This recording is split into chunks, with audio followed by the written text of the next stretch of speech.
Welcome to the 25th session of Questioning the Present, an online public forum. I'm Dilip Gaonkar, the Director of Center for Global Culture and Communication at Northwestern University, and also Director of Center for Transcultural Studies, an intellectual network with institutional roots in the city of Chicago. The Questioning the Present is jointly sponsored by these two centers.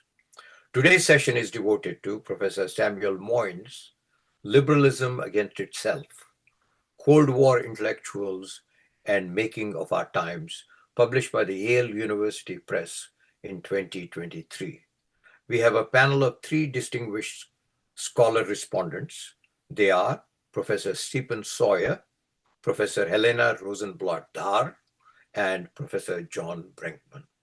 Let me now briefly introduce our four panelists. Samuel Moyn is the Kent Professor of Law and History at Yale University, where he also serves as the head of Grace Hopper College. He also holds a non-resident fellowship at the new and independent Quincy Institute for Responsible Statecraft. Trained in modern European intellectual history, he works on political legal thought in the modern times and constitutional and international law in historical and current perspective. He has spent a decade from 2010 to 2021 writing a series of books about history of international law and human rights. They include The Last Utopia, Human Rights in History in 2010, Christian Human Rights, 2015, Not Enough, Human Rights in an Unequal World, 2018. Humane, How the United States Abandoned Peace and Reinvented War, 2021. His most recent book, being profiled here today, Liberalism Against Itself, is based on his Carlyle lectures in the history of political thought at the University of Oxford. Professor Moyn has a new book coming out shortly in June entitled Gerontocracy in America, How the Old Hoard Power and Wealth and What to Do About It. In addition, he is currently working on several different projects focusing on constitutionalism and democracy, legal theory, and Vietnam War. Our first respondent is Professor Stephen Sawyer. He is the Ballantine Leavitt Professor of History and Director of the Center for Critical Democracy Studies at the American University of Paris. While he has written numerous articles on a wide range of topics in intellectual history of political ideas, his core project in 3 volumes articulates a history and theory of democracy as a mode of popular magistrature, administration, and public regulation. The first volume of this project was published in 2018 under the title Demos Assembled, Democracy and International Origins of Modern State, 1840 to 1880. Second volume, Demos Rising, Democracy and the Popular Construction of Public Power in France, 1800 to 1850, was published in 2025. He's currently working on the third volume, the concluding volume, titled Demos Unbound, Democracy and the Construction of Modern Administrative State in the French Revolution, 1700 to 1830.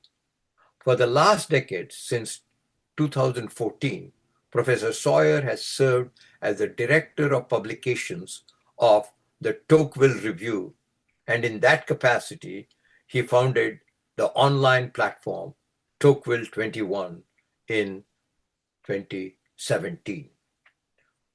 Our second respondent, Helena Rosanblatt Dhar, is an intellectual historian focusing on political ideas. She is currently a distinguished professor of history at the Graduate Center at CUNY, where she holds similar chairs in French, and in political science. Professor Dhar's research include European intellectual history, liberalism, republicanism, Christian thought, the Enlightenment, early modern, and modern Europe. She is the author of three important books: Rousseau and Geneva, From First Discourse to Social Contract, 1749 to 1762, published in 1997. Liberal Values, Benjamin Constant and the Politics of Religion, published in 2008.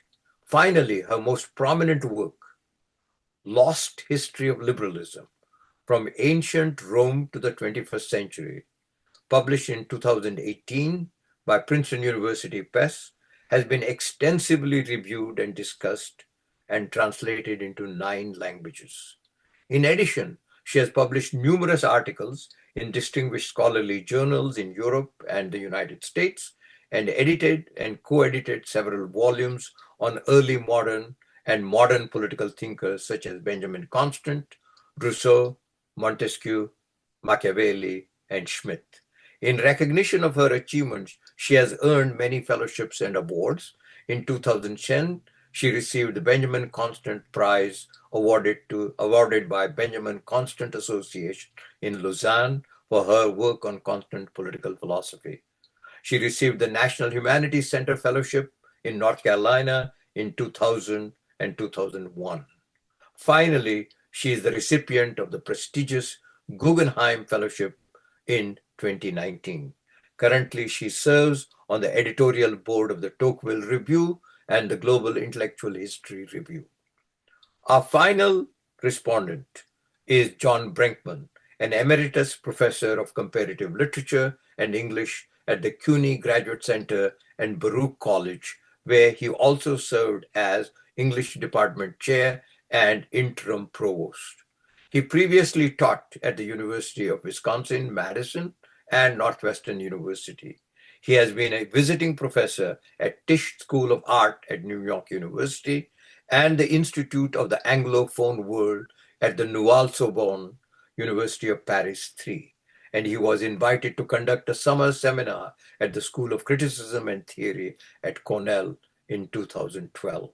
He is the co-founded Social Text with Frederick Jameson and Stanley Aronovich in 1979 and served as the editor of the first 7 issues. In the late 90s, he founded a short-lived literary magazine, Venue. Aside from numerous articles published in leading journals in the humanities, he is the author of several books: Culture and Domination in 1987, Straight Male Modern, A Cultural Critique of Psychoanalysis in 1993, reissued in 2016, Cultural Contradictions of Democracy, Political Thought Since September 11, published in 2007, Mood and Trope, The Rhetoric and Poetics of Affect, 2020. And he has a new book forthcoming next month in May, James the Minimalist, an essay on the late novels. After teaching more than 35 years in Manhattan, John now lives in Livingston, Montana, and writes. That is the end of the introductions, and we are now going to hand over the floor to Professor Sam Moyn, and he will take over. Welcome, Sam. Thank you so much. It's obviously a privilege to be part of this series. Another way of restating your introduction is that we're talking about a book that is not new. For that reason, I really want to, thank you and us, the commentators, for giving it some belated attention. But it also means I'd like to be on the briefer side and just, review what I tried to say more or less pretty quickly, and then give way to conversation first with the commentators and then with the, friends and others I see on the participant list. So what I'll do is I'll show some slides and give a few remarks just to bring us all into the conversation, and then, mainly want to hear what you have to say. Sorry, I'm just struggling with the new Zoom format. Okay, so right, we've had a revival among scholars of interest in the history of liberalism. Helena, others on the Zoom have been central part of it since the 1990s, really, after a long fallow period. But the character of that discussion became much more public, and I think transformed radically as a result of the disruptive events of 2016. First, the Brexit vote, the first trauma for liberals of that year, which produced, among others, Ed Luce's The Retreat of Western Liberalism. And then, of course, came the second trauma, the election of Donald John Trump. And that unleashed a torrent, I think, of discourse around liberalism, which almost became a kind of new meme of so very closely tethered to debate about the meaning of the presidency in the first term of Trump. And although others had made claims on or about liberalism and why Trump showed it needed to be, reneged or reformed or whatever, it really obviously was the publication in 2018 of Patrick Deneen's Why Liberalism that failed, that raised the visibility of something called liberalism to entirely new levels in public discourse, abetted, of course, by Barack Obama's endorsement of the book at a time when I think many liberals, having been blindsided by these twin events of 2016, were, let's call it, illiberalism curious. They were wondering about the defects of their own position, although that may not have lasted for very long. I'm going to talk a little bit about the debate as it unfolded in 2016 and after, because it is basically the context for my own intervention. But it's been interesting to watch how the debate among kind of public-facing journalists and intellectuals has evolved in really interesting ways in the years since. Once again, although I would say maybe less prominently than in the midst of Trump's first term, when Trump ran for a third time against ultimately Kamala Harris in 2024. There were new books that struck a different tone about what Trump had in the meantime revealed about the deep history and nature of America, and maybe whether America had ever been liberal. It's quite fascinating, of course, that one of the premier scholars of American liberalism, and himself a charter member of what I'll eventually be attacking as Cold War liberalism, named Louis Hartz, had once claimed very famously that basically liberalism was America's only tradition. And that coincided with a Cold War liberal belief that in their own era of the 1950s especially, there was no alternative to liberalism. Hartz claimed, in a sense, there had never been one. Maybe in the U.S. South there'd been something somewhat resembling European feudalism accidentally, but it had been, disposed of. In these two fascinating books of 2024 by Stephen Hahn and Robert Kagan, it's almost like the reverse, that it was never the case that liberalism even had a clear upper hand in United States history, and maybe beyond that. And of course, Trump not only won in 2024, but did better. In the last year, we've seen, I think an acceleration of interest in liberalism, what it is, what its history is, whether it's on its deathbed, whether it's over. Mainly because out of the gate, it seemed as if Donald Trump, in his second term, was taking a very different attitude, even beyond the claimed authoritarianism of his first term. It was actual now in his aggressive first year. That that I hope that's somewhat of a distant memory. In Donald Trump seems like a spent force, but I think it's very important to the conversation we're going to have to recall that not long ago, in the midst of Trump's first year, it really did seem to major liberal commentators as if liberalism was on the brink. And they once again kind of wanted to raise a basic question about what they had to offer. This slide shows this, it would be amusing if it weren't so serious, but absolutely fascinating passage from a long column by the New York Times' Ezra Klein, in which he reports that he went to the library as a result of Trump's aggressive tactics in the first year of his second term to read Helena's book. He told me actually on a phone call that he had read Helena's book finally, and he complained that I had blurbed all of these books about the history of liberalism, but he wanted to talk through his bibliography.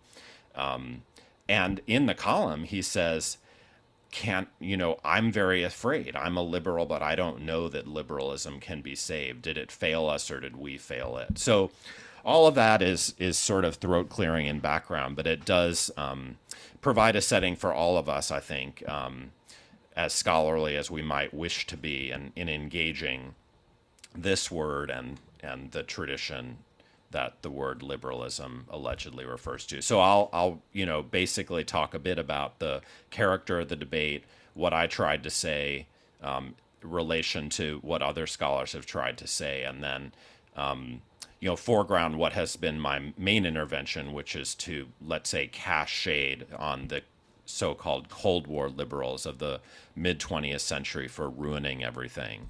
And I'll try to make that case briefly and then conclude and hear your comments.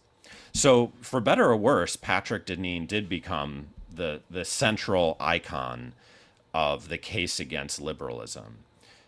And he did elicit, largely from journalists, a series of prominent book-length responses that vaulted the whole word and the problem of the history and meaning of liberalism into the forefront of public discussion. That included a kind of more serious intellectual, Francis Fukuyama, who I think repeated a lot of things and in a certain way followed Mark Lillo, who I think is on the Zoom, who had been one of the first, in the aftermath of Trump's 2016 victory to kind of intervene on these questions. What I guess I found startling about the debate as it unfolded in these books is how much the antagonists shared. They shared, to begin with, a chronology of liberalism. They all had an implicit history of liberalism, or explicit, especially in Deneen and Fukuyama's cases. They believed that liberalism is like about 500 years old. It's coeval with modernity. It is associated with individualism and secularism. Its basic precipitating event was the religious wars of the Reformation, and the response of liberals was to demote the importance of the idea that there is a common good life for all human beings, and especially one that the state should propagate. And liberals' basic idea in this story was to privatize the good life, and that is something that was kind of fundamentally shared by all the folks whose books you see on your screen. They also told a story that was fundamentally Anglo-American. Yeah, I mean, in fairness, Deneen probably had a broader sense of who was responsible for liberalism, since he traces it back to the Reformation. He has kind of an Occam to opioids declension narrative in his book. But the great theorists of liberalism who launch it are Thomas Hobbes and John Locke. And then if you look closely at who else he talks about in his book, they're all Anglo-American, essentially. John Stuart Mill, who's going to be central to my own counter history of liberalism, comes in for a lot of attack as a kind of early hippie. But he also has some nasty things to say about John Rawls. And so Deneen has inherited a kind of story that was about the history and geography of liberalism that honestly was fabricated in the last few decades, in which it roughly started from John Locke and went to John Rawls. And what was striking is that most of the respondents to Deneen, including Fukuyama, basically hew to those same precepts. It's just they reverse the polarities. They think that the individualization and privatization of the good life were broadly good things, and needed to be defended, perhaps corrected, in the face of, wokeness on campus, something Mark had originally said and that Fukuyama leaned hard into. Okay, well, what I suppose I was struck by when I was asked to give the lectures that became the source of this book, called Liberalism Against Itself, is just how much conflict there was between these common premises of the public debate and the literature as I understood it, and preeminently Helena's a brilliant and famous book, which I did blurb. On the public narrative, the chronology of liberalism starts in the early modern, but the literature, attending, in part to the history of the word liberal and especially liberalism, really pivots on the French Revolution, not the Reformation, and the 19th century, not the 17th century.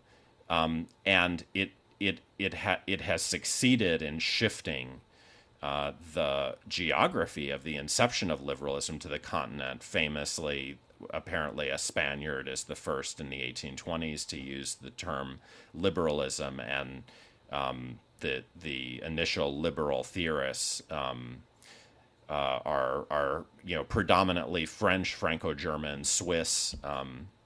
Duncan Bell, and I think a trend-setting historiographical article, did some very important work showing that John Locke only came to be seen as a liberal in the 20th century.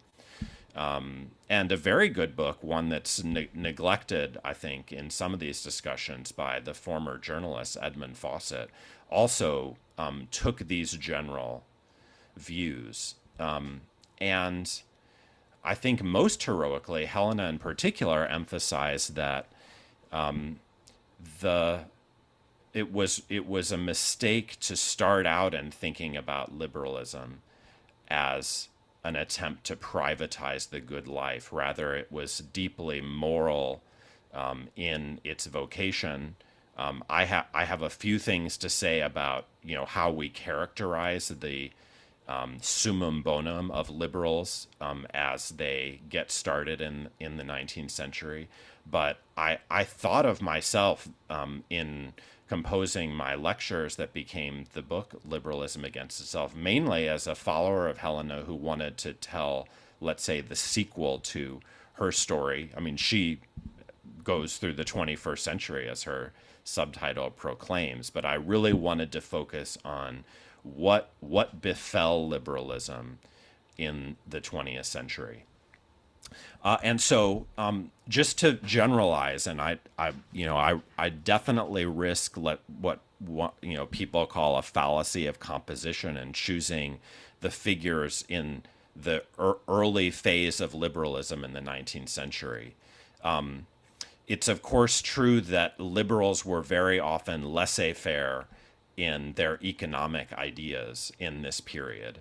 And it's not an accident that, Mill, to take that one example, was a founder of political economy, not just an early liberal. But Helena was absolutely right that depending on how we choose our liberals, and I want to focus on Mill and also I believe his guru Alexis de Tocqueville. They were perfectionist. They, in the jargon of political theory, they did not privatize the good. They insisted that they had on offer. Modernity had bequeathed to us an emancipatory new conception of the point of our lives, which is free self-creation. And their main problem, as I saw it, and I'd love to hear what Steve and Helena and others think about this, was institutional. What would be the proper mix of institutions, state and non-state, that would make the emancipatory promise of the French Revolution and the free self-creation individually and collectively that moderns should prize more likely?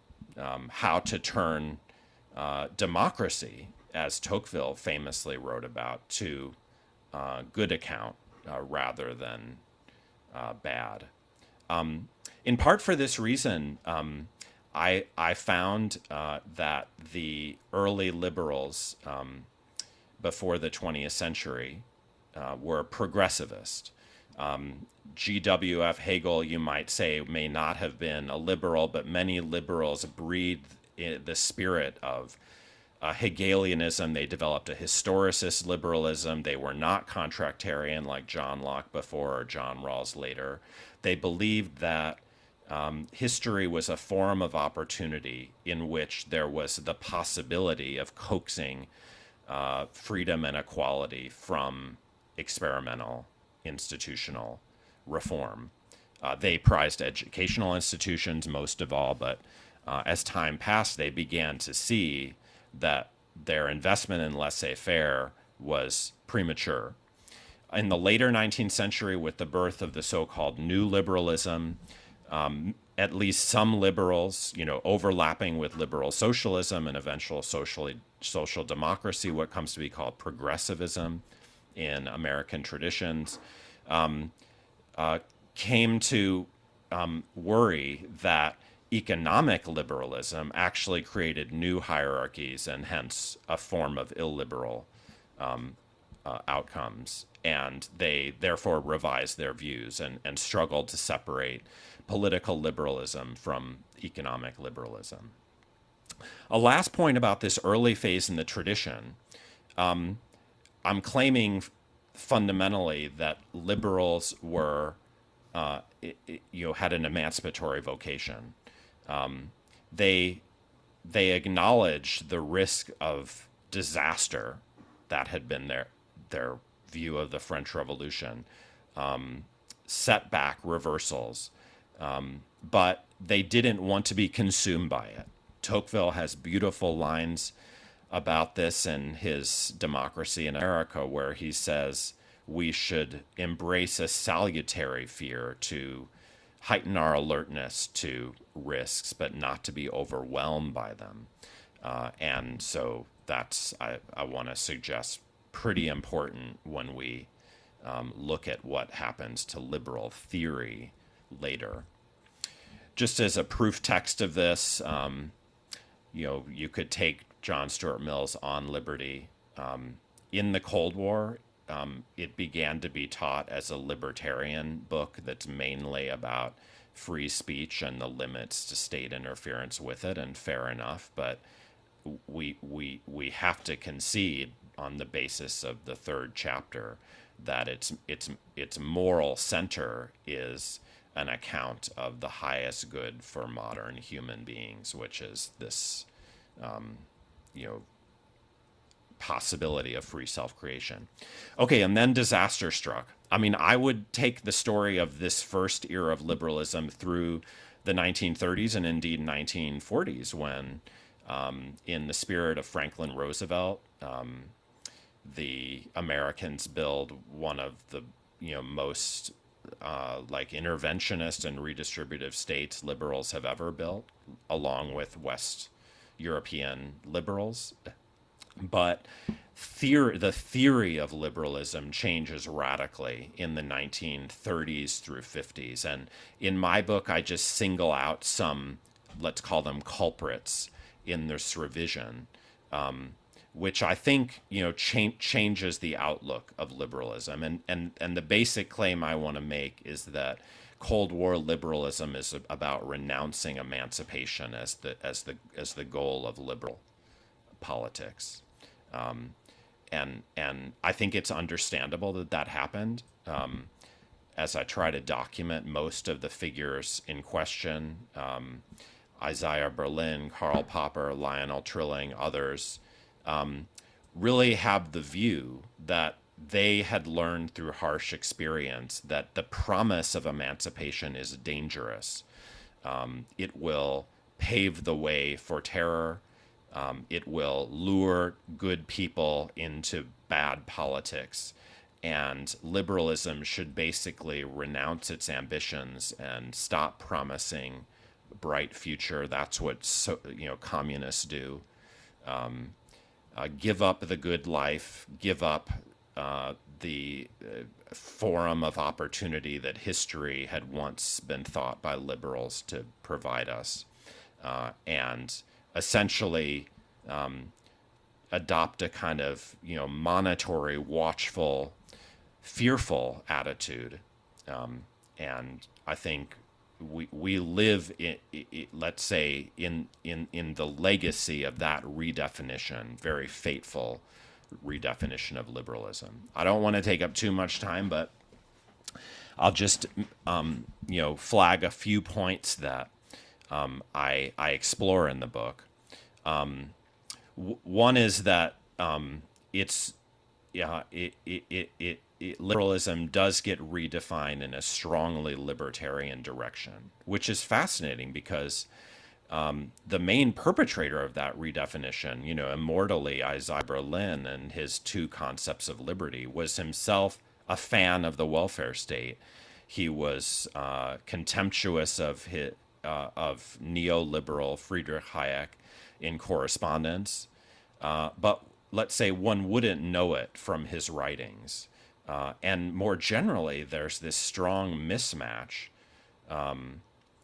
that his theory, again, coincides historically with non-libertarian forms of liberalism in practice, which involve building massive states for the sake of security, but welfare too. And this view, I think, left a strong legacy, I think, in later decades when Hayek's philosophy actually became practically significant. And there wasn't very much daylight in between the Cold War liberal prioritization of liberty as non-interference, especially from the state, and the neoliberal doctrines that have made our time what it's been. Also, document the renunciation of history as a form of opportunity. I have a chapter on Karl Popper and his work, but on the slide you see a claim from François Furet at the end of the story, you might say, when even at the moment of liberal victory in 1989 over the Soviet Union, it's as if liberals had left humanity bereft of futurism. The idea of another society has become impossible to conceive of. No one on the world today is offering any advice on the subject. Here we are, condemned to live in the world as it is. And that's in a way, a sad epitaph on what had been in the 19th century, I believe, in Mill and Tocqueville most notably, an emancipatory and futuristic doctrine that promised the coming of freedom and equality. Finally, I look at new ideas about self-constraint. And I privilege here an absolutely brilliant literary critic and at the time very famous proponent of liberalism, Lionel Trilling, who sold hundreds of thousands of copies of his 1950 book, The Liberal Imagination. And I explore how Trilling, when we look very closely at his writing, was extremely ambivalent about the renunciation of emancipation, which he himself counseled. He matches some more religious Cold War liberals with a kind of new psychoanalytically informed liberalism, which is about the death drive, its endurance, and why human aggression basically forecloses the emancipation that liberals had once promised, and Trilling insisted, though ambivalently, that they should stop. Okay, well, those are my main ideas, and I don't want to get too contentious, but I'll just conclude by saying that right or wrong historically, I think that this is a story that I've generated to, in a sense, correct the public obsession with liberalism as an early modern and Anglophone phenomenon, and I've tried to explain how the actual role of these Anglophone thinkers I spotlight in the middle of the 20th century was to betray the liberalism they inherited from the 19th century. And, we suffer, I think, in various ways, the results of that betrayal. Thank you very much. Thank you, Sam, for a very informed summary of the book and also the context of our present conjuncture. Our first respondent is Steve. Steve, the floor is yours. Thank you, Dilip, and thank you for the invitation, organizing this. It's a real pleasure to have the opportunity to participate. Well, to think about this with Sam in the room, and certainly with Helena and John and everyone else. It's a book that to be honest, as you mentioned, I've been working on this trilogy, and the dates of the trilogy are 1770 to 1880. Those of you who are familiar with, probably the greatest Cold War liberal historian of the French Revolution will recognize them. They are the dates of François Furet. And indeed, since the beginning, this project has been trying to, sort of move beyond these interpretations of political modernity inherited from the late and post-Cold War by revisiting history of democracy. And one of my questions will sort of be around that, and I'll try to make that more clear towards the end, but try to revisit some of these questions by foregrounding democracy to some extent rather than liberalism.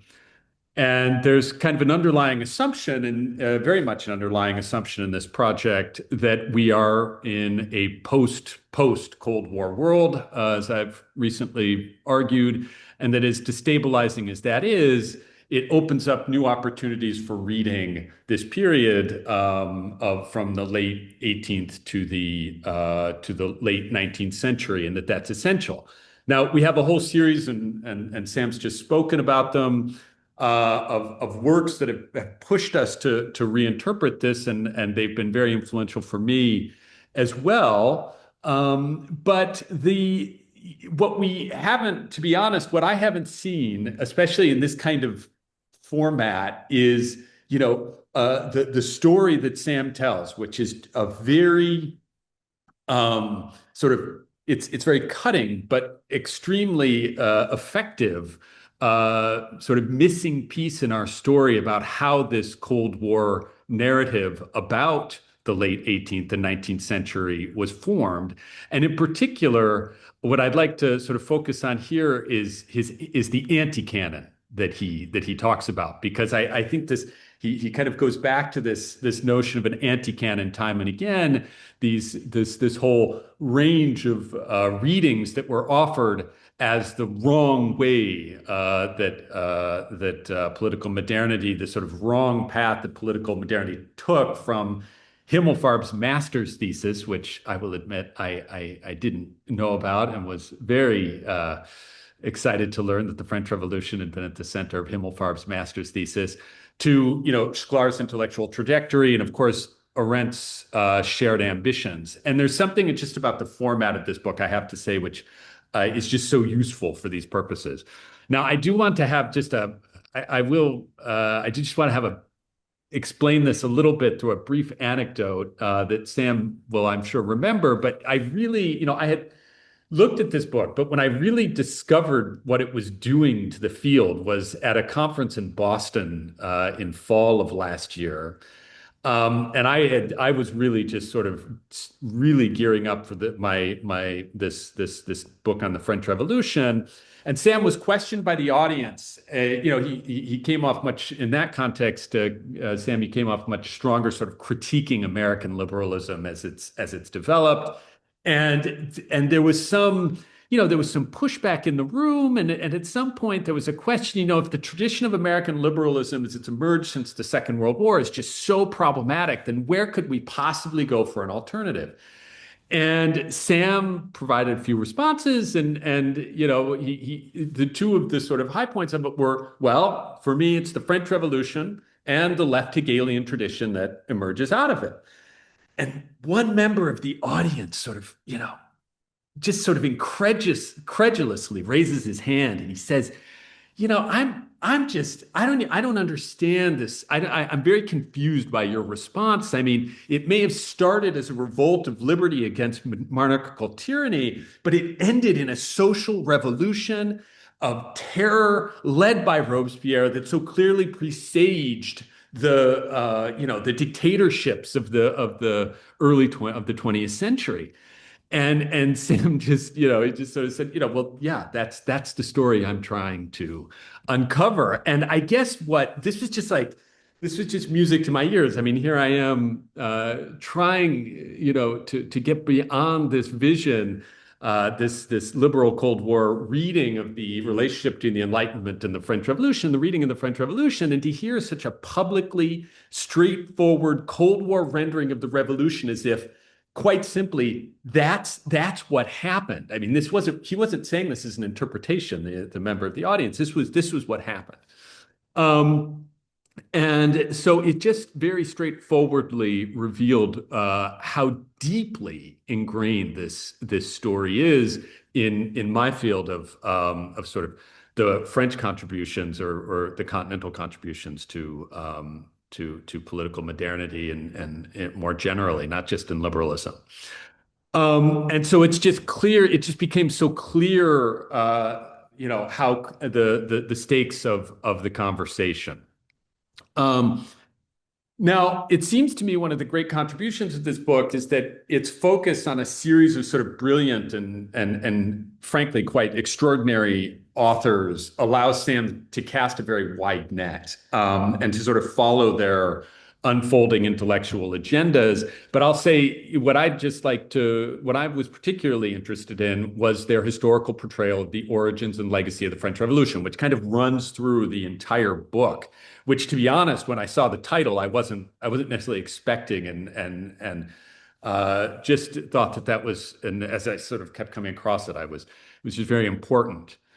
And there's this causal ideological chain that Sam shows that they invent, which essentially goes from Rousseauian Romantic Enlightenment into a reading of the French Revolution that culminates in Robespierre, then is picked up with Hegel and Marxism, and then ultimately presages 20th century totalitarianism. And obviously, before Sam's book, you can find pieces, people trying to put together this anti-canon, but here it is. It's just crystal clear, and I have to say that is to my mind, one of the most important parts of this book. So I'd like to just dig into this anti-canon quickly, and its formation, as I understand it in the story Sam is telling, the cornerstone of this anti-canon is characterized, as he just said it, from a shift from sort of continental conceptions of emancipation that, as he pointed out, Helena has, sort of sent us back to in her very important work, and pushed us to this Anglo-American tradition. And in works on the French Revolution, I just can't overstate how central the sort of juxtaposition between the British or the English and then the American Revolution is to the French Revolution, and to be honest, how at least until recent historiography of, let's say, the 2000s, 2010s, it was quite Manichaean in the sense that one is it's very Arendtian, one is a very successful revolution, and the other one ends in disaster. And so the first part of their project, of course, is to ground this in the Enlightenment and where the Enlightenment went wrong with Rousseauian Romanticism. And Sam argues, I quote him here, where liberalism had emerged in the 19th century as a consequence of Enlightenment and entangled with Romanticism and progressivism, Cold War liberalism purified it of its legacies in the name of a nearly exclusive priority of individual freedom. And then he highlights Sklar, for example, who renounces the perfectionism and progressivism. And I want to come back to that sort of vocabulary that Sam uses at the end. And then, of course, what Berlin famously referred to as the Romantic Revolution, which was to blame for totalitarianism. And I loved the passages on Jacob Talman, who, again, absolutely brilliant, but, it's sort of, when in the context of Sam's book, you are sort of struck that, the quote, the direct teleological path from Rousseau to Stalin, you're just sort of, it makes it so, one of the great values of this book is just how odd all of the sudden it all seems. And yet, having gone to graduate school in the 1990s, this was something that struck us. It was hard to see beyond, frankly. And so the readings of the Enlightenment in turn led to, as Sam shows, a view of the French Revolution, I quote, as something akin to the second fall of man and a calamity that forever warped European life, unquote. So one is struck by the clarity and simplicity of the Cold War liberal genealogy, to quote Berlin, that stretches from Robespierre to Babeuf to Marx, Sorel, Lenin, Mussolini, Hitler, and their successors. In this tradition, Berlin found, I quote, the grotesque and hair-raising paradox whereby a man is told that to be deprived of his liberty is to be given a higher, nobler liberty. An idea which Berlin added is central to the revolutions of our time. Again, Himmelfarb's master's thesis, which I've since tried to get a hold of, provided one of the clearest blueprints for how the French Revolution became the keystone of an oppressive and terroristic art of the distillation of tyranny. And of course, this sort of culminates in Arendt's opposition between the American and French revolutions. So as Sam highlights, the French Revolution that emerges out of this story is just a constant reminder of the dangerous alternative of demagogy and populism. And I have to say, when one starts working on the French Revolution in the 2020s, this is very much, especially in Anglophone historiography, this is still how it is seen. That is not seen as a Cold War liberal invention, as much as it is seen as what happened. And then what I find fascinating is the way then Sam moves into, and I was particularly drawn to the lines about the de-Hegelianization and dehistoricization, that this is the essential move that these Cold War liberals are making. And that therefore this new liberalism was marked by an anxious, minimalist approach to the preservation of freedom. And I can't, having the opportunity to speak in this context about Sam's book, I can't help but, I will say it's a very small point, but I was just thrilled when you start talking about the Bowdlerized Tocqueville, that place and you have this moment when you place Tocqueville much more in the tradition of Foucault than Rawls. And I have to say, I haven't met a lot of other Foucauldian Tocquevillians, but it looks like, it's, this is a rare breed. But I was thrilled to see that on page 142, if you're interested. Um, so Sam's account of the construction of the continental anti-canon and the centrality of the French Revolution in that, I think, just offers a fundamentally, for me, it was just a breath of fresh air as one tries to rethink the French Revolution in a kind of post Cold War context. So this leads me back to the question I opened with, and Sam talked a little bit about this, and I'll conclude with this. Sam's book clearly establishes the Cold War anti-canon, but it does pose this question of how we construct the alternative and how we write a different history. And that's in other words, what would this positive progressive, a term that Sam goes back to, what would this look like? And Sam's book primarily does this negatively. I don't think we should underestimate how important this is just by, it's just the sheer timeliness and scope of the Cold War liberal historical and philosophical interpretation has made it very difficult to see beyond. Or at least in my case, and the people that I've been working with for a long time. So such a condensed negative critique is essential. It still raises the question of what this new path would look like. And I guess I have two questions, and I'll end with this. The first question is about is about the term liberalism, and I don't want to get into semantics. So this isn't that's not my point here, but is your interest in liberalism is it because, as you explained it in your opening remarks, is it because that word has so much purpose? It has such an audience, so it is the way that you can tell this story in such that people will be open to it, or are you committed to liberalism as such? And in my own work, the broader conclusion that I've come to was it was really the 18th century rethinking of democracy that runs into liberalism, that forces a certain liberal tradition across the 19th century to start to redefine itself. And this democratic tradition was much more focused on popular self-rule. It's where it's what Mill sees in Tocqueville. It's what it's what Dewey is trying to what forces Dewey to write his Liberalism and Social Action. It is this.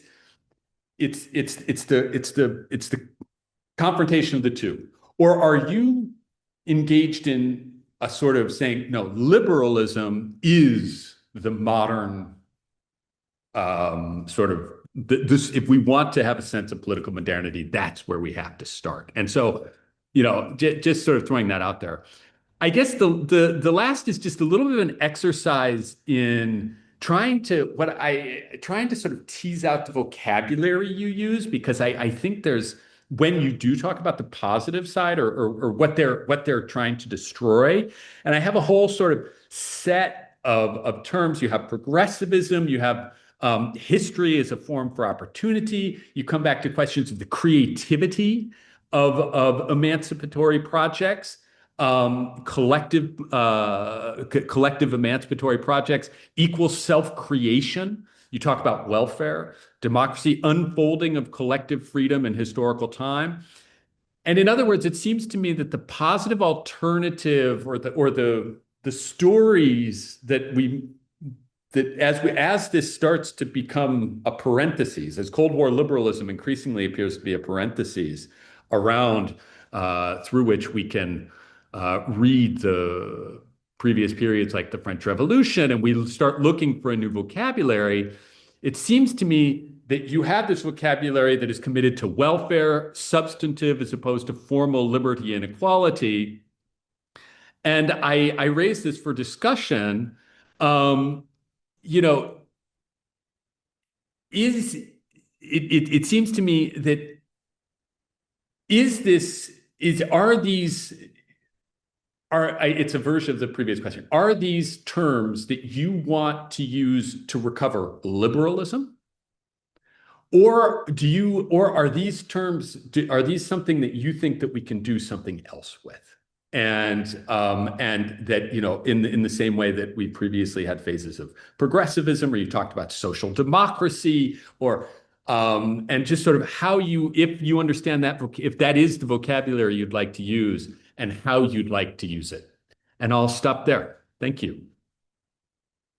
Thank you, Stephen. We'll find out whether Sam wants to save liberalism or something else. Okay. And we go on to the next presentation or response by Helena. Much has been said about your book already, so you have to live up to it now.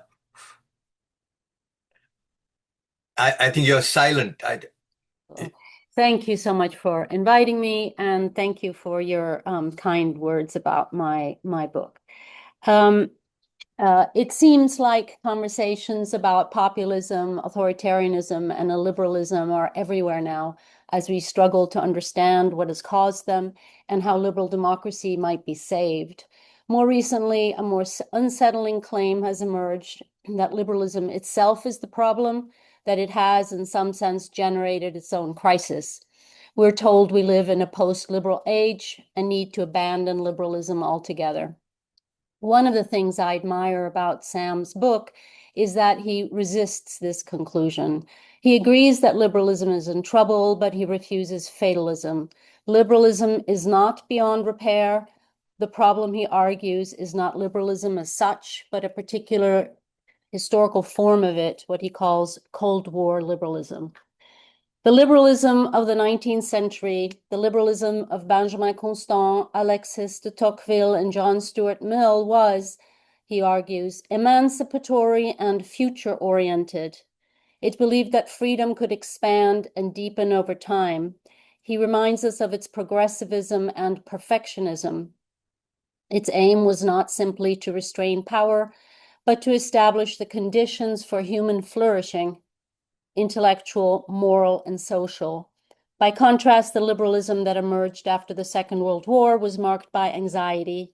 Having witnessed Nazism and Stalinism, liberals developed a darker view of human nature and grew wary of ambitious projects of improvement. Freedom came to be defined more narrowly as non-interference, and liberalism became more minimalist and defensive. In Moyn's telling, this narrowed liberalism eventually collapsed into neoliberalism. Moyn is sometimes accused of provocation. I think he even admits to that. Some of the connections he draws between Cold War liberalism and neoliberalism may be somewhat thin, and it might also be said that neoliberalism has some roots in strands of earlier liberal thought. I think he said that today. He admitted that today. His selection of Cold War thinkers has been challenged, and some of them have found his treatment of them insufficiently nuanced.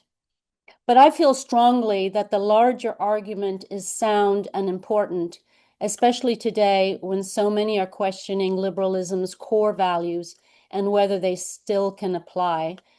This is intellectual history at its best, when it speaks to the present without becoming anachronistic.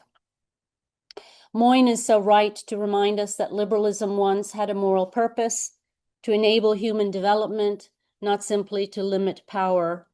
And he is right to warn against catastrophism, against the tendency to see liberalism as permanently on the brink, which can lead to paralysis rather than action.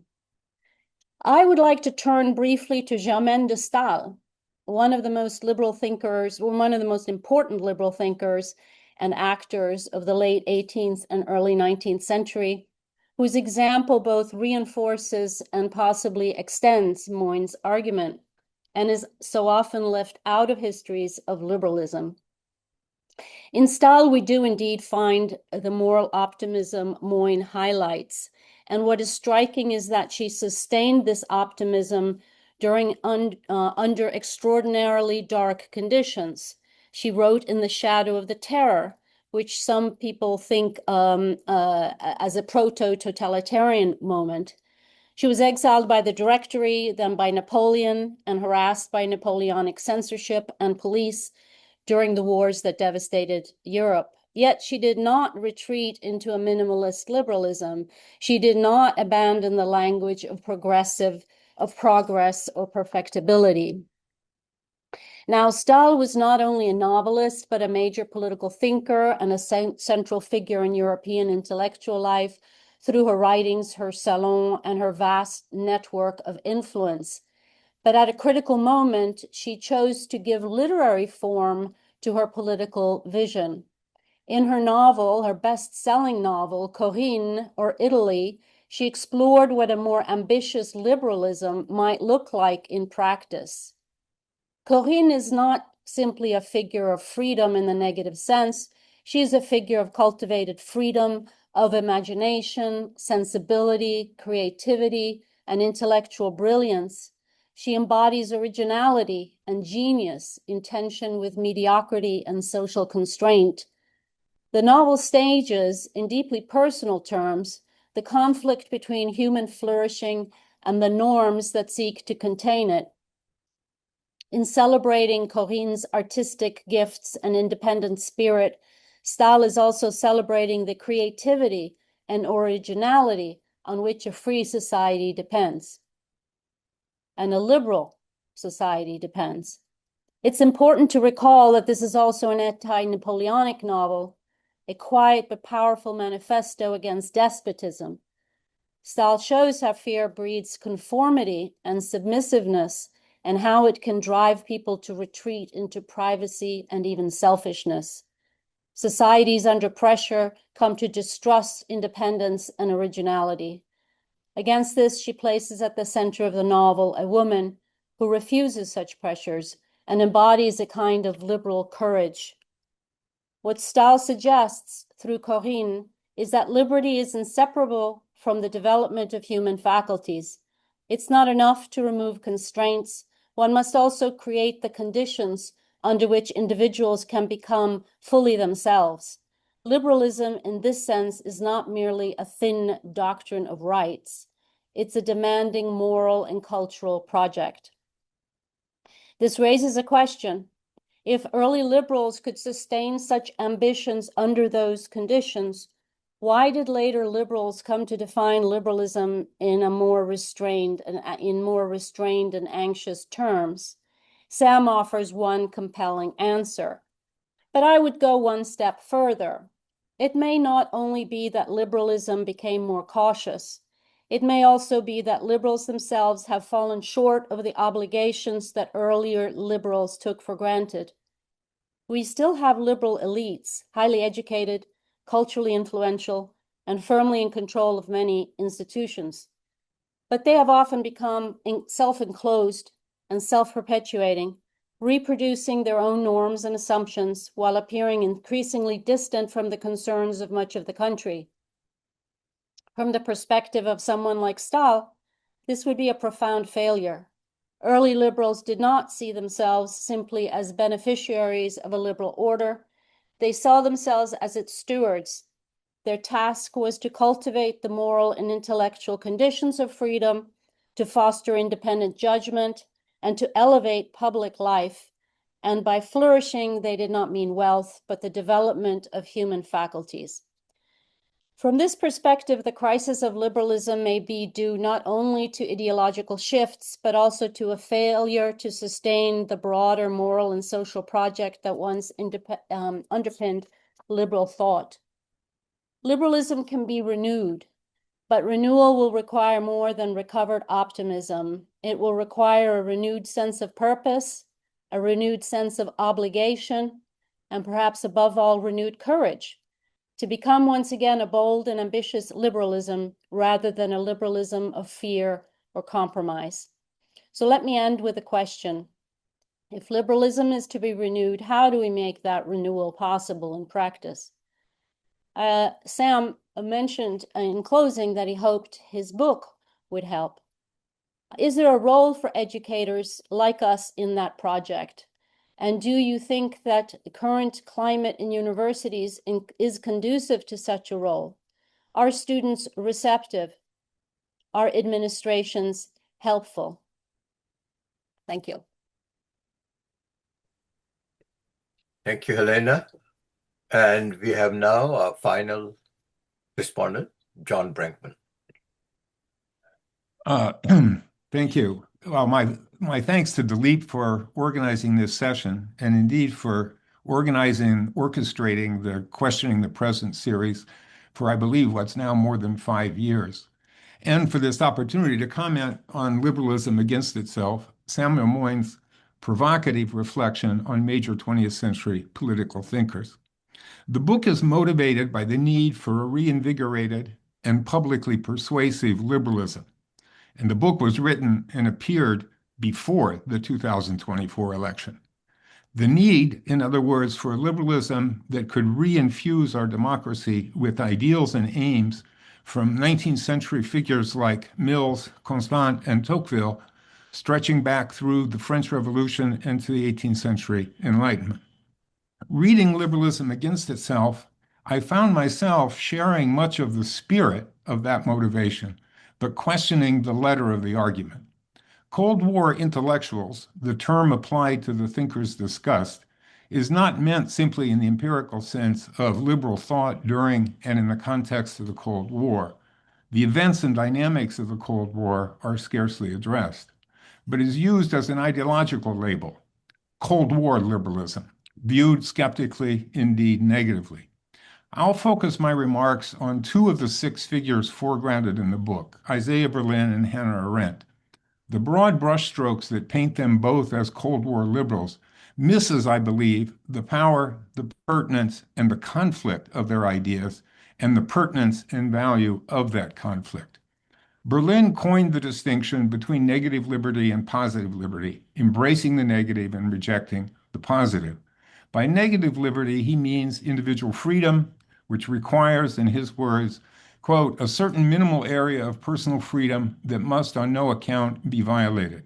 For if it is overstepped, the individual will find himself in an area too narrow for even the minimum development of his natural faculties, which alone makes it possible to pursue and even to conceive the various ends which men hold good or right or sacred, unquote. Berlin's is not a libertarian and certainly not an economic libertarian view. It resonates rather more with Max Weber's idea of the polytheism of modern social life, in which individuals are burdened with deciding how to live their lives among competing, often conflicting ends and values. Berlin's version is expressed in the essay Two Concepts of Liberty in the following way, quote, the possibility of conflict and of tragedy can never wholly be eliminated from human life, either personal or social. The necessity of choosing between absolute claims is then an inescapable characteristic of the human condition. This gives its value to freedom as an end in itself and not a temporary need, unquote. Negative liberty is construed as famously freedom from, that is, from constraints imposed by others and in particular by the state. It is individual freedom, but not absolute freedom. For such freedom to exist, there must be protected spaces within which it can be exercised, even as, for Berlin, individuals may also opt not to exercise their particular freedoms. Negative liberty is essential to modern democracy, but Berlin goes on to say, quote, it is perfectly conceivable that a liberal-minded despot would allow his subjects a large measure of personal freedom, unquote. At the same time, Berlin rejects positive liberty, the freedom to, which he construes as a conception of self-mastery and self-realization that has been taken up by revolutionary ideologies, where, I'm quoting again, and there's a lot of scare quotes in this particular quote, where a social whole of which the individual is an element or aspect becomes the true self, which by imposing its collective or organic single will upon its members achieves its own and therefore their higher freedom, unquote. The hypothesis of liberal despots, combined with this conception of positive liberty as a path to totalitarianism, certainly can awaken memories of the worst U.S. actions during the Cold War, the history of overthrowing elected governments, arming aspiring dictators, and propping up successful ones to stave off Soviet or Chinese influence, all of which eventually came to be justified with the distinction between totalitarian and authoritarian regimes as articulated in the late 70s by Jeane Kirkpatrick. None of this reduces Berlin, though, to a Cold War intellectual in the ideological laden sense of the term. Even the distinction between authoritarian and totalitarian regimes, implicit perhaps in Berlin, does not in fact call for or actually justify the actions Kirkpatrick sought to defend in those terms. And as for Berlin's own concept of negative liberty, it retains its relevance and values for our theoretical understanding of democracy. What is flawed is his reductive understanding and rejection of positive liberty. And this is where Hannah Arendt comes into the debate, for she provides a radically different understanding of what can be rightly called positive liberty, the freedom to, in her conception of freedom in relation to the political realm. Arendt's supreme value, which she derives from ancient Athenian democracy, is self-rule, not in the sense Berlin gives it, a collective self ruling over mere individuals, but rather self-rule as individuals' participation in a political community whose members are, in her phrase, equals in ruling and being ruled. This is the touchstone of her conception of liberty. I quote from the essay, What is Freedom? From Between Past and Future, 8 Exercises in Political Thought. Quote, it seems safe to say that man would know nothing of inner freedom if he had not first experienced the condition of being free as a worldly, tangible reality. We first become aware of freedom, or its opposite, in our discourse with others, not in intercourse with ourselves. Freedom needed, in addition to mere liberation from the necessities of life, the company of other men who were in the same state, and it needed a common public space to meet them, a politically organized world into which each of the free men could insert himself by word and deed. Without a politically guaranteed public realm, freedom lacks the worldly space to make its appearance, unquote. Such participation is for Arendt the historical and existential precondition of other experiences of freedom. She alluded to the inner freedom of thought, belief, and conscience as one's dialogue with oneself. We can add Berlin's sense of freedom as the pursuit of individual ends unimpeded by others. That is not, however, to reconcile Berlin and Arendt. There is a strife between these two conceptions of freedom. Berlin is skeptical of the very idea of self-rule. Arendt sees no condition of freedom without it. Nevertheless, they both do affirm, though with conflicting emphases, the integrity of the individual and the value of plurality. The juxtaposition of Berlin and Arendt exemplifies the relation of two ineluctable facets of modern democracy, the liberal democratic and the civic democratic. The third facet, more recent in its origins, is the social democratic. This triad of the liberal, civic, and social democratic constitutes both the vitality and fragility of modern democracy. For these three facets are in tension and strife with one another, and there is a constant contestation over the form and meaning of each one. For example, privileging the liberal democratic while narrowing its meaning predominantly to economic liberty is precisely the hallmark of what is called neoliberalism. The intrinsic strife among the liberal, civic, and social democratic can be creative or destructive. In my view, the most destructive possibilities lie in the effort for any one facet to neutralize or obliterate the others. There lies my question for Samuel Moyn. While I consider Berlin's liberal democratic and Arendt's civic democratic commitments valuable, indeed invaluable for today's struggle to reinvigorate democracy, Moyn connects them to the Cold War version from which liberalism now has to be freed. I'm now, quote, citing from the book's conclusion. This freeing from, quote, the entanglements that were invented or intensified during the early Cold War years, and would have to reincorporate some of the 19th century impulses left behind in the Cold War years, in particular the commitment to the emancipation of our powers, the creation of the new as the highest life, and the acquisition of both in a story that connects our past and future, unquote. How does the emancipation of our powers differ from Arendt's conception of being equals in ruling and being ruled, or in the non-political space from Berlin's freedom to pursue our personal ends? How does the creation of the new transcend Arendt's notion that every human birth affirms the possibility of innovations that defy determinism? What connection of our past and future is richer than Arendt's bringing ancient democracy or the Mayflower Compact to bear on democratic renewal? In questioning the letter while sharing the spirit of Moyn's book, I find the thinking of Berlin and Arendt to be a resource, not an obstacle to the tasks at hand. Thank you. Thank you, John. We have had now 3 wonderful responses.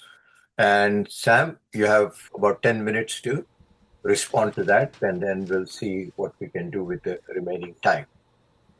Okay, well, to begin with, thank you. I mean, they were really wonderful responses, and I'd really like to be brief to, leave maximum time for, general conversation and questions.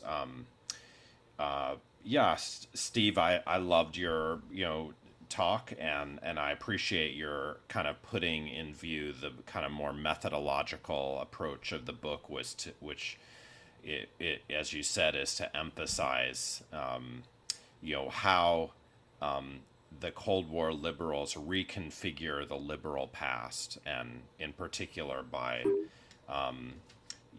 suppressing a kind of emancipatory canon that one could back as pretty central to the makings of liberalism, from Rousseau through the French Revolution, Hegel, even Marx, who I think had high standing in certain liberal quarters until the Cold War, and for very good reason.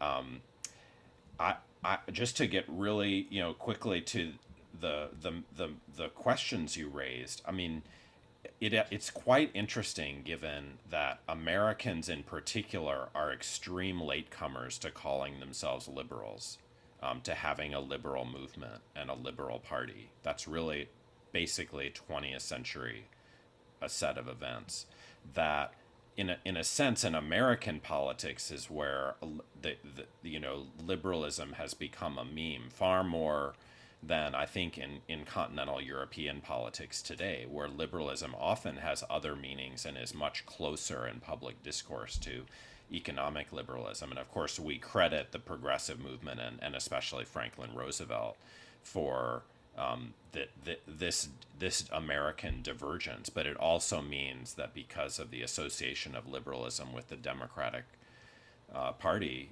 that the trials and tribulation of the Democrats, is going to be for a while, I think. And Ezra Klein just provides a very vivid proof about a referendum on liberalism. And so I do want to make it central because I care about. I mean, I said this book, these lectures, whatever, prompted by the contemporary events of my own country. However, what I ultimately care about is the moral core that I attribute, I believe, with some historical, accuracy, to early liberals, in the spirit of Helena's book. And whether those values end up being called liberal or something else is of no concern to me. Whether the liberal tradition dies is, in its own, as a linear kind of self-conscious movement, it shouldn't be of much, concern to anyone.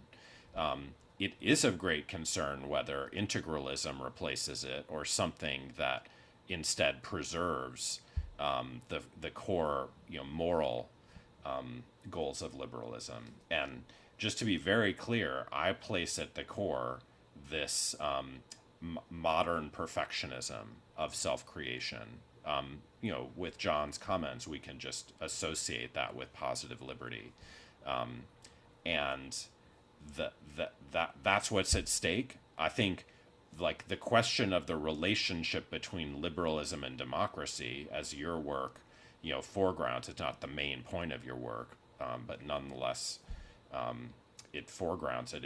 It has always been a very difficult, thorny issue. I mean, maybe you and I differ about this, but I think that liberals have always had a very complex and often, maybe regularly, antagonistic relation to democracy. Certainly that was true in the 19th century, and I think it's true lately, to be very honest about it. It gets to Helena's points about the elitism of liberals. But I personally think that we should have, and I'm with John on this, I believe, a kind of fully democratized form of liberalism. We really can imagine a much more harmonious relations between personal and collective self-invention and self-reinvention as our moral project, why we're here, on the one hand, and collective self-rule on the other. I don't think any theorist so far has gotten those relations exactly right. Certainly not Hannah Arendt, just to anticipate some responses to John, but that would be a worthy goal. Whether the outcome of that, let's say reconfiguration is called liberal, is less important to me. I mean, Helena, really, obviously I'm a disciple.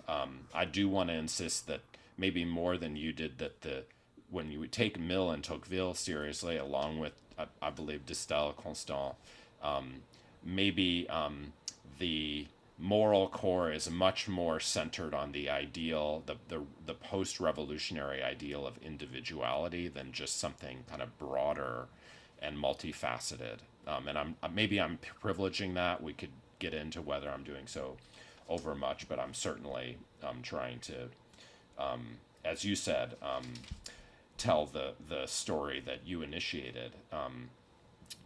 I guess I would want to say, if that's right, we do need to embrace elitism along with disputing it, because the whole point of this new commitment to emancipatory self-creation is that people will end up in different places. There are good and bad artists. There are experiments that we want to, copy and reproduce, and ones that fail and should be discarded. And there's the, liberals, I believe, from the first, like reformers generally, struggle with the intransigence of humanity, and ask themselves whether there is actually a proper mix of institutions, public and private, that can awaken people from torpor. However, I completely agree with you that our elitism today, liberal elitism today, is not even facing that kind of struggle. We've abandoned public education. We're not even trying to, let's say, instruct humanity in how to live. Rather, we're ruling it and them. And what's happened to America in our lifetimes. I mean, I'm from Missouri, and the liberals have completely abandoned everyone I knew growing up. Is part of that story. And so the pushback that liberals are facing today is in part deserved, and we can get into the new forms of elitism that have been linked to malignant economic and foreign policies, and led to a lot of pushback. But that wouldn't mean that we dissolve elitism. We'd be back in the struggle of how to think about what the liberal project. Universities, yeah, it's such a thorny topic, and I'm not going to wade into that because it's just too big. And I think universities are some of the best institutions ever created, and I've lived my life in universities. But I think they get maybe too much skepticism. I think they're I'm going to leave it at that, but I do think we need to, in the spirit of the yesterday's Yale report about universities, we do need to correct some aspects of universities in the spirit of this reclamation of liberalism. All right, John, I mean, I really appreciated your comments, and you kind of gave your own renditions of both figures, Berlin and Arendt, and I largely agree with what you said. I just want to report to those who haven't read the book what I was doing with Berlin and Arendt. With Berlin, I actually adopt a kind of celebratory account, even though I'm very suspicious, for reasons I'll mention, of the bifurcation of negative and positive liberty and the hierarchy he establishes between them.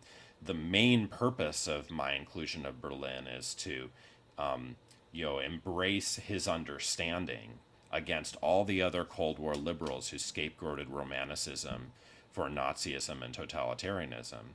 That Romanticism actually redefined our modern understanding of what value is and what human life is about. He's extremely favorable towards Romanticism and above all grants its historical significance in a way that some of these other Cold War liberals, like notably Yakov Talmon, whom Steve mentioned, refused to do in blaming it for 20th century terror. In the case of Arendt, I probably disagree more with you about her there, because she wasn't a liberal. She said she wasn't. I say she wasn't. Her purpose in the book is to note just how thoroughly she shared many Cold War liberal memes, not just, of course, her understanding of the correspondence of totalitarian regimes, but above all her anti-canon, which was absolutely the same as the Cold War liberals, and her attack on Rousseau, the French Revolution, Hegel, and so forth. So is there something of value in her thought? I think probably less than you think, because I see her as a neo-Nietzschean more than, or a neo-Roman only as a neo-Nietzschean. And as you said, her interest is in his aesthetic kind of appearance in this evanescent political space, not in an institutional theory of how we create public and private creativity as a modern moral goal. And it's actually quite striking when one looks across her writings of her negligence of the liberal tradition. Never does she comment on Mill. Her comments on Tocqueville are voluminous, but they're basically the kind of Cold War Bowdlerization of Tocqueville that Steve mentioned. So I feel as if what you're looking for in Arendt, which would be this kind of fusion of liberalism and democracy that I alluded to earlier, she's not the right place to look for it, because I believe she missed the point of modernity, and I think I find her a far more dubious figure than you. The reason she's present in the book, also, we haven't mentioned this, because there's an important angle in the book, even as though it's very short, about kind of Jewish intellectuals, Jewish history, Zionism. Okay, maybe your biggest comment, which I think is very important, is about Berlin's perception of conflicting values. But there, I think, early liberals did not think we could have a debate about the preeminence of positive liberty itself. And they backed the state's investment in the propagation of positive liberty. Now, that was not a recipe for terror, because, again, their main institution was educational. But it's not as if for individuals to have a choice of alternative lives, we could reject the importance of free self-creation itself. And so I think Berlin, in part through the bifurcation and in part through his hierarchy, I think did distract from what the earlier perfectionist liberals were about, with pretty important consequences for how he thought about, institutions. I said myself that he's not a neoliberal, but maybe we disagree about the kinds of people in subsequent history who lionized Berlin, and why they did so. Same with Popper, same with some of the others I talk about. Okay, I really appreciate your comments, and this is obviously not, like, I haven't definitively answered anyone. All of these are really worthy discussions, and I may be wrong about many things, so I'm really appreciative of everyone's comments. Thank you, Sam, for your generous response to the three respondents. Now we have enough time, I think, for at least 25 minutes for a discussion. Why don't we just go straight to the people who are on the floor, and then we can bring back our respondents and profiled speaker. I think we have at least three hands I see. Vidura, you might be seeing more. I think. No, there are three people, Dilip. I think Yeah. we can start with Prathama and take it from there. Okay. Prathama, why don't floor is yours.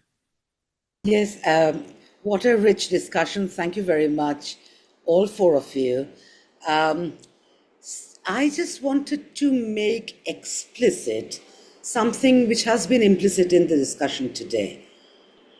So I want to ask if there is a way, following Steve's comments, to de-link the story of democracy and the vicissitudes thereof from the story of liberalism. Now, clearly I ask this from a post-colonial context, where there is a long tradition of debating democracy without referencing liberalism at all.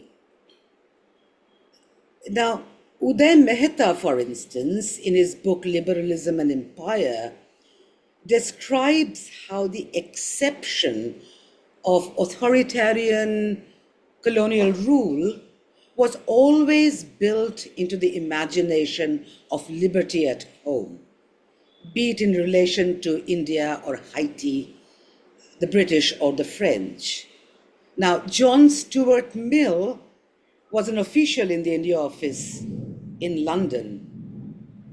An empirical fact I don't think we can exclude from the story, as it were. I actually strongly feel, following Samuel Moyn's own distinction, that the split between economic liberalism and political liberalism was actually foundational to what we call the liberal idea. And it was historically mapped onto the administration of the colony and the metropolis, respectively. The colony being where economic liberalism needed to be established at the cost of political liberty for the purpose of progressivism and modernization. So basically what I'm trying to ask or think with you is that the post-colonial world was deeply involved in the diverse internationalisms of the Cold War period. Communist, Pan-African, fourth world internationalisms and so on. What does it mean for us to think that liberalism never really picked up as a frame in which to think about freedom and equality? So that's my thought. Thank you. Should we take more than one question at a time, and so that we can get, or do you want to answer respond to the? If you're asking me, it's up to you. It's your. Yeah. It's well, your why don't we take put more? I mean, Michael Steinberg, you want to ask a question or make a comment? Yes, thanks. My question can be reformulated in the context of what Prathama just said, which I think is very important. I wanted to suggest that I think we all realize that the focus of Sam's argument is really on what the challenges that liberalism is facing from the right, which is quite different from the life inside the university recently, where the challenges have largely come from the left. So, what is now anathematized as woke politics, etc. And without getting into that too much, I wanted to go to a very important line at the beginning of the book, Sam, where you talk about liberalism has never been good at the preservation of freedom without empire. And this is where I think my comment may follow coherently on Prathamas' question. So it seems to me that a figure like Mill is clearly divided between his role, for better or worse, in the preservation of empire and his status as a hippie, as you mentioned, quoting somebody else. And in his status as a hippie, in other words, the other side of John Stuart Mill, it seems to me that there's a legacy of a complex understanding of the person, which psychoanalysis then takes up, and which the passages on trilling in your book, Sam, seem to be sympathetic to at the expense of Trilling's treatment, which is part of your Cold War summary. So the question is, where does this kind of hidden or lost history of liberalism? I realize I'm stealing Helena's title and using it for a different purpose. Where does that come in, and to what extent would it in fact be a good exercise to abandon semantically, the category of liberalism and talk about it in terms of other things, such as freedom without empire and democracy? Okay, I think we have two interrelated questions. I think we should proceed with responses from our panelists, starting with Sam. Okay, thank you. No, these are central questions, and they're pretty important to the book, although they didn't come up in this Zoom, and it's worth rectifying that. So I'm very appreciative. Obviously, I have followed the literature on liberalism and empire, not just Mehta, whose book is somewhat more debatable. I think in light of what we've learned and thought about since, not least in making Locke the premier liberal, and let alone Burke the adequate alternative, but also because of the writings of Jennifer Pitts and Andrew Sartori and so many others on these themes. In my account, obviously, I'm not at all trying to whitewash Mill or Tocqueville of their like imperialist views. That would be, I think, insane and inadequate because they're so well documented.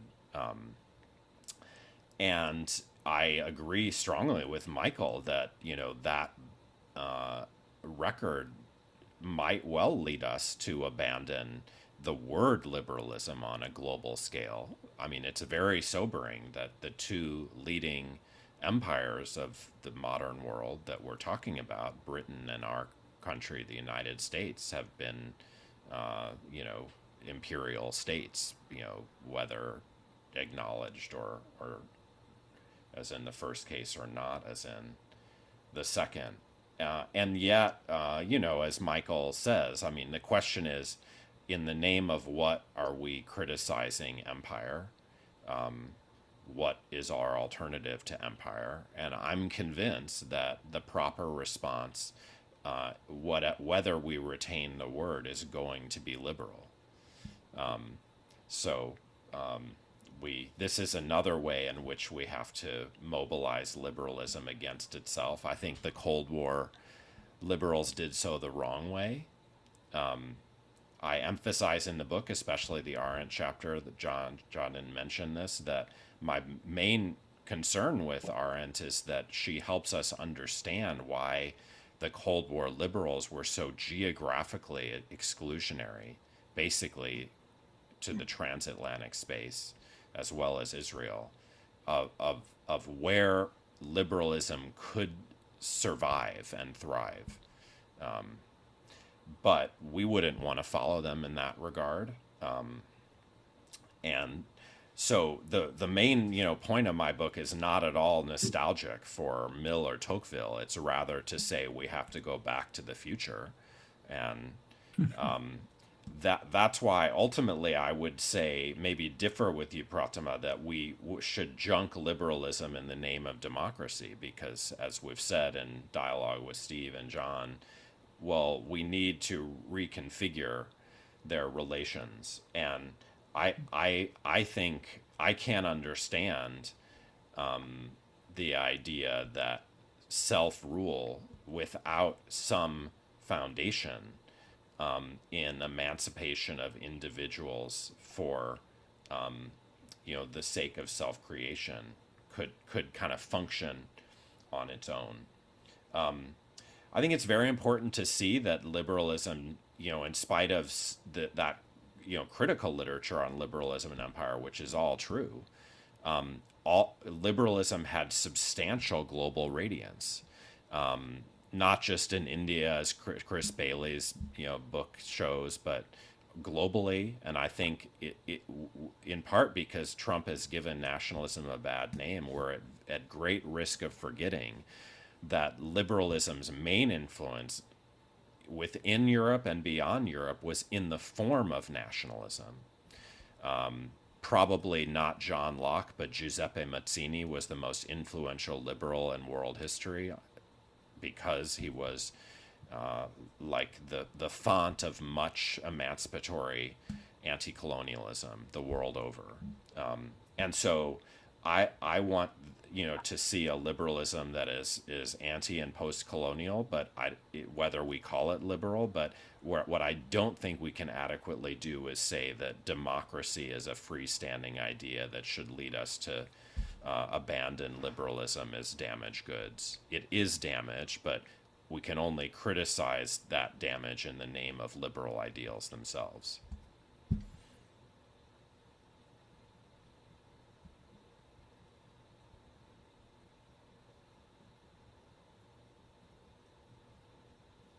You're muted, Dilip.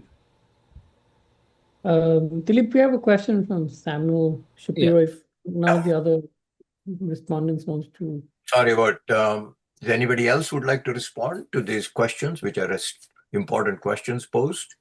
I just wanted to, Sam, you do in the book, I mean, you do have some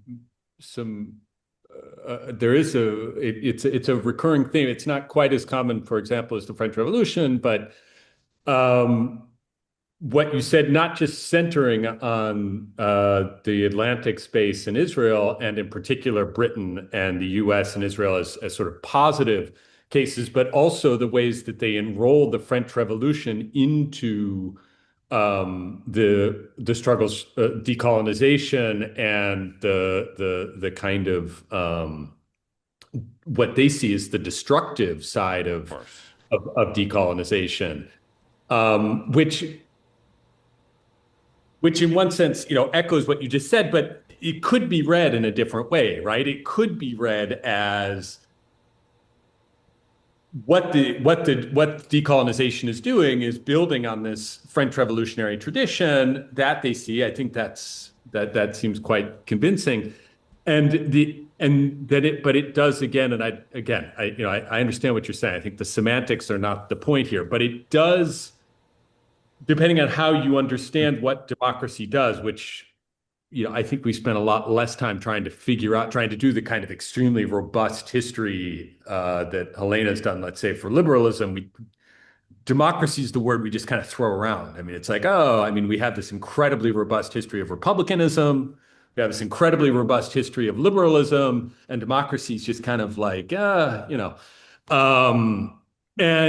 it seems to me your book does draw attention to that connection, and it points us in that direction, but there's still quite a ways to go with that. And that's how I also understand Pratima's, that the French Revolution, decolonization, and the way that the Cold War liberal anti-canon then said, no, the story is actually American, it's the English Revolution and the American Revolution, and Israel somehow fits into that story. So Yeah, no, that's an abbreviated. I mean, I just abbreviated, my,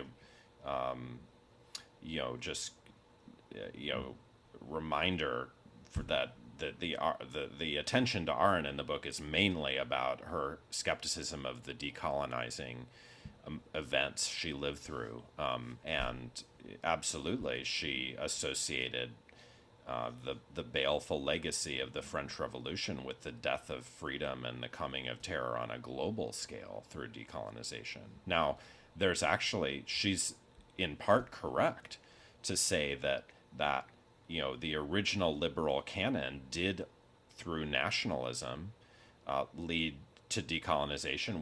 We can adopt nowadays a diffusionist account of the European origins of decolonization, but there was some diffusion, and we have loads of evidence of the influence of Mazzini on early Zionism, on anti-colonialism in India, many other places.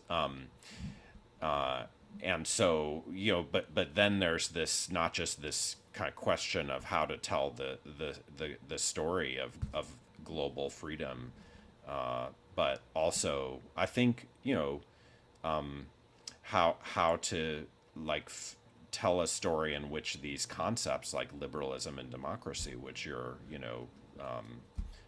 doing in archaeology, would fit into that global story.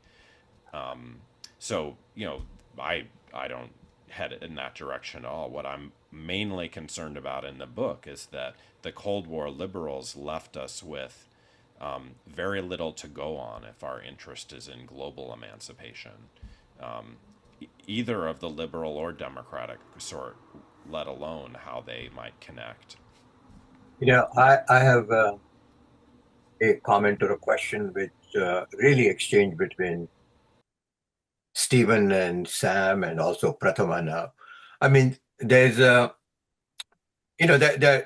what's come out is there's, first of all, a certain way in which history of liberalism is told, not all the way going back to Helen's account from Rome to the 21st century, but clearly you get a sense of classical liberalism, then followed by a particular version of Cold War liberalism and the neoliberalism.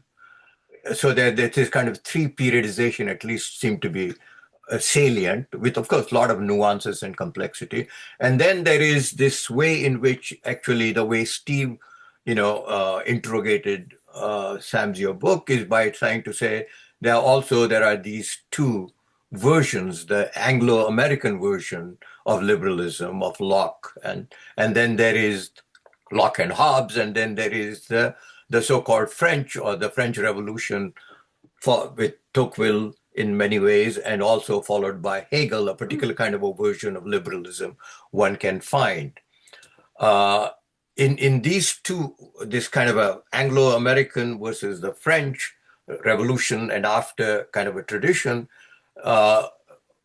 Steve is raising the question about what happens when you think about the French Revolutionary and Hegelian kind of tradition, the way democracy begins to interrogate, the kind of a challenge that is posed by democracy to liberal tradition, which in some way, seems to be a particular way in which democracy poses this challenge post-French Revolution. Of course, you could think about it earlier period. Democracy is not only an idea that comes into play in the 19th century.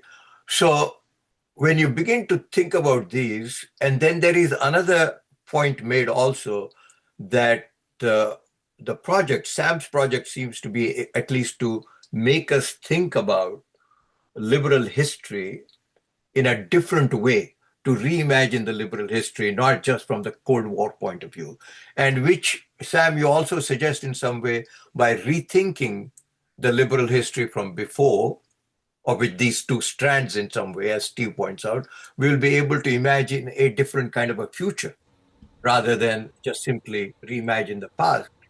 The question is, what kind of a future will we see or imagine if we were to actually rethink the history of liberalism along these two trajectories and give the due prominence to the French version and the revolutionary version?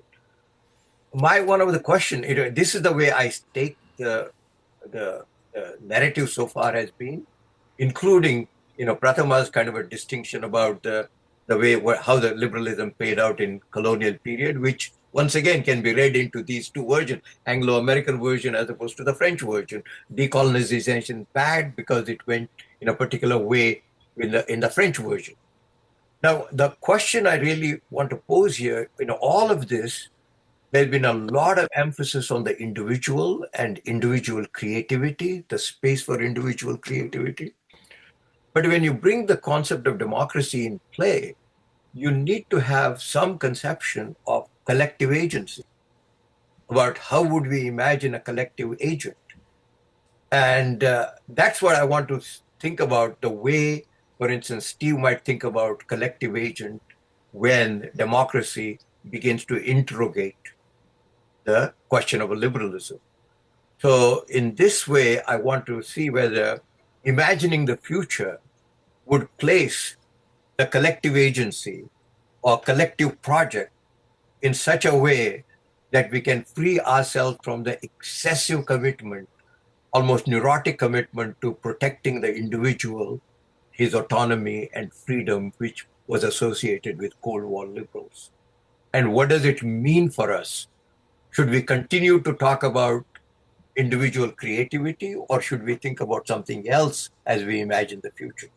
Anyway, I don't know whether I made myself clear fully, but those are the way which I've been trying to figure out what's going on here. Dilip, before we close, we had a question from Samuel Shapiro. Samuel, if you want to just ask your question, then maybe, the panelists could respond to both Dilip's comment and your question. I'm more than happy to do that. Thanks, Peter.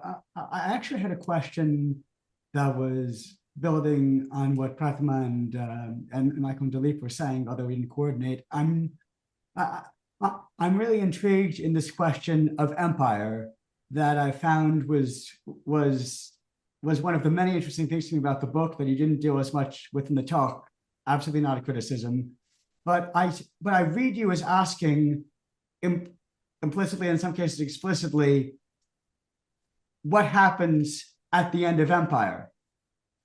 And that's where I find you really insightful to read along people like Quinn Slobodian or Natasha Wheatley, who's a friend of mine who I haven't seen in 15 years, who's told me lovely things about you for more than 15 years. But I'm wondering, was that part of your thinking in this book, or am I misreading you? And I want to also say quickly about your talking about the history of liberal emancipation. And I'd just like to raise in passing about the way that, having lived in a bunch of places, I'm Canadian, but I've lived in a bunch of places that are the global north, but not necessarily the former colonial powers. And we see there in Canada and Australia, to pick two examples, how liberalism has a very different history. The Liberal Party in Canada is our main center-left party. The Liberal Party in Australia is their main center-right party. I'm wondering, I know it's not where you're going with what I understand to be the story you're telling in the book, but I'm just wondering how this fits into this history of global liberalism, in addition to the empires, in addition to political contexts such as India. Thank you, Sam. I think we have now enough time for people to respond, the 4 respondents, and then we can close as we are approaching the end. Okay, in my understanding, we have 2 minutes left, so I'll just be very quick. Stretch it a little. Well, I can't, but Okay. just these are essential questions. Every time I mention creativity, I distinguish between individual and collective forms of creativity. I don't think we can understand nationalism, which is about collective self-reinvention, self-invention, which comes out of liberalism, except in collective terms. So, and that's natural. Some art projects are very, individual. Some require, workshops and massive, participation. And as far as I can see, liberals were not privatizing. They leave open the kind of how many people, how collective the creative life is going to be, and that's quite essential.